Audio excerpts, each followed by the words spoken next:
Hello everyone, आज के इस वीडियो में हम लोग दशमलव संख्याओं को आरोही क्रम तथा अवरोही क्रम में सजाने सीखेंगे। तो आइए समझते हैं कि दशमलव संख्याओं को आरोही क्रम तथा अवरोही क्रम में कैसे सजाते हैं। तो सबसे पहले हम लोग आरोही क्रम में सजाना सीखेंगे।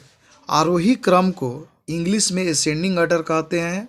आरोही क्रम का मतलब होता है छोटे से बड़े की तरफ जाना।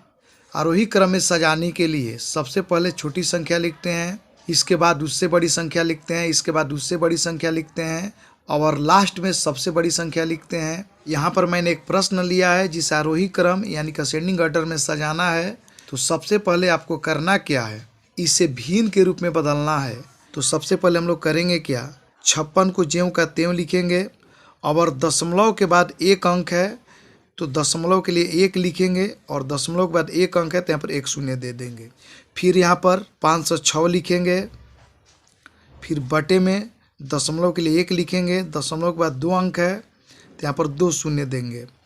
यहाँ पर फिर 5506 लिखेंगे यानी कि पूरी संख्या ज्यों का त्यों लिखेंगे, फिर बटे में दशमलव के लिए 1 देंगे, दशमलव के बाद 3 अंक है तो यहाँ पर 3 शून्य देंगे। फिर यहाँ पर 506 लिखेंगे, फिर बटे में दशमलव के लिए 1 लिखेंगे और दशमलव के बाद 3 अंक है तो यहाँ पर 3 शून्य लिखेंगे। अब आप ध्यान दीजिए, प्रत्येक संख्या के हर में यानी कि डिनोमिनेटर में कितने शून्य हैं। यहाँ पर 3 शून्य है, यहाँ पर भी 3 शून्य है, यहाँ पर 2 शून्य है और यहाँ पर 1 शून्य है। तो हम करेंगे क्या कि हर को समान करेंगे, यानी कि प्रत्येक हर में 3 शून्य करेंगे तो यहाँ पर 1 शून्य ऊपर लगाएंगे और 1 शून्य नीचे लगाएंगे। फिर यहाँ पर 2 शून्य ऊपर लगाएंगे और 2 शून्य नीचे लगाएंगे। अब आप सोच रहे होंगे कि ऐसा क्यों किया गया। अगर मान लीजिए 5/8 कोई संख्या है और ऊपर नीचे हम क्या करते हैं कि 10 से गुणा करते हैं, तो ऊपर भी 10 से गुणा करते हैं, नीचे भी 10 से गुणा करते हैं, तो 5 दाम में 50 और बट्टे में 8 दाम में 80 हो जाएगा। जब इसको हम लोग कटाएंगे तो 1 शून्य से 1 शून्य कट जाएगा और पुनः ये 5/8 बचेगा। यानी कि यहाँ पर 506/100 था तो मैंने क्या किया कि यहाँ पर ऊपर नीचे 10 से गुणा किया यानी कि 1 शून्य बैठाया। यहाँ पर 56/10 था तो मैंने क्या किया कि यहाँ पर ऊपर नीचे 100 से गुणा किया यानी कि ऊपर भी 2 शून्य बैठाया, नीचे भी 2 शून्य बैठाया। अब आप यहाँ पर ध्यान दीजिए, प्रत्येक भिन्न का हर समान है। अब आप आसानी से इस आरोही क्रम में सजा सकते हैं। हर बराबर करने के बाद आरोही क्रम में सजाने के लिए अब हम लोग अंश को देखेंगे, यानी कि अंश को आरोही क्रम में सजाएंगे। तो यहाँ पर सबसे छोटा अंश 506 है तो पहले 506 को लिखेंगे, सबसे छोटी संख्या पहले लिखेंगे। इसके बाद 506 से बड़ा यहाँ पर 5060 है तो इसके बाद 5060 को लिखेंगे।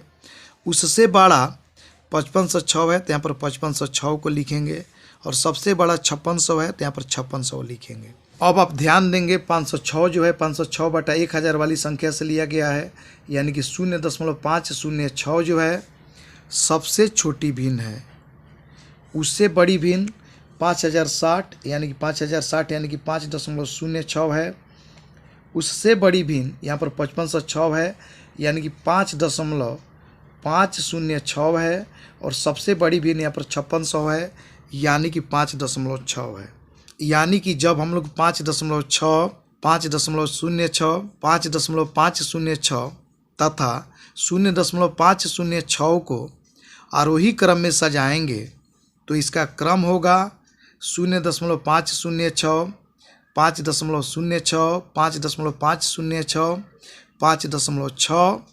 आइए अब हम लोग अवरोही क्रम में सजाना सीखते हैं।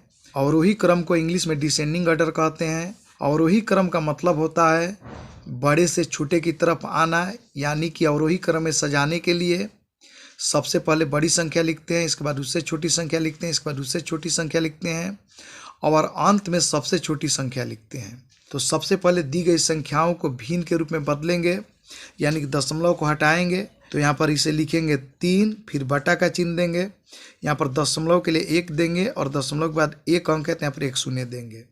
यहाँ पर पूरी संख्या लिखेंगे यानी कि लिखेंगे 33, बटे में दशमलव के लिए 1 लिखेंगे, दशमलव के बाद एक संख्या है तो 1 शून्य देंगे। यहाँ पर पूरी संख्या लिखेंगे तो पूरी संख्या है 305, फिर बटे में दशमलव के लिए 1 लिखेंगे, दशमलव के बाद 2 अंक है तो यहाँ पर 2 शून्य देंगे। फिर यहाँ पर पूरी संख्या लिखेंगे तो पूरी संख्या है 333। दशमलव के लिए 1 लिखेंगे, दशमलव का 2 अंक है तो यहाँ पर 2 शून्य देंगे। अब आप ध्यान देंगे प्रत्येक का हर समान करेंगे। अब आप यहाँ पर ध्यान दीजिए, यहाँ पर 2 शून्य है, यहाँ पर 2 शून्य है, लेकिन यहाँ पर 1 शून्य है और यहाँ पर 1 शून्य है। सबसे पहले हम लोग करेंगे क्या, प्रत्येक भिन्न का हर समान करेंगे। तो यहाँ पर ध्यान देंगे, यहाँ पर 2 शून्य, यहाँ पर 2 शून्य है, इसमें भी 2 शून्य करेंगे तो ऊपर नीचे 10 से गुणा करेंगे। जब ऊपर नीचे 10 से गुणा करेंगे तो यहाँ पर 1 शून्य बैठेगा और यहाँ पर 1 शून्य बैठेगा। यहाँ भी ऊपर नीचे 10 से गुणा करेंगे तो 1 शून्य यहाँ पर बैठेगा, 1 शून्य यहाँ पर बैठेगा। अब अंश को देखते हुए आप आराम से अवरोही क्रम में सजा सकते हैं। तो चलिए अंश को अवरोही क्रम में सजाते हैं। तो यहाँ पर सबसे पहले 333 को लिखेंगे क्योंकि सबसे बड़ा है, इसके बाद 330 को लिखेंगे, उससे छोटा है, इसके बाद 305 को लिखेंगे, उससे छोटा है, और इसके बाद 30 को लिखेंगे क्योंकि ये सबसे छोटा है। इस प्रकार से ये जो 333/100 वाली संख्या है ये 3.33 है, तो यहाँ पर 3.33 आएगा। और 330/100 वाली जो संख्या है यहाँ पर 3.3 है, और 305/100 वाली जो संख्या है यहाँ पर 3.05 है, और 30/100 वाली जो संख्या है यह है 0.3।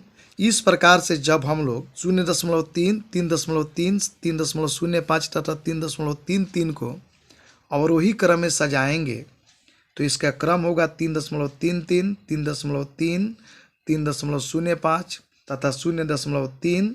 इस प्रकार आप आसानी से किसी भी दशमलव संख्या को आरोही क्रम तथा अवरोही क्रम में सजा सकते हैं। तो हमें उम्मीद है कि ये वीडियो आपको पसंद आई होगी। इसी प्रकार की यूजफुल वीडियो के साथ फिर मिलेंगे अगले वीडियो में। Thank you.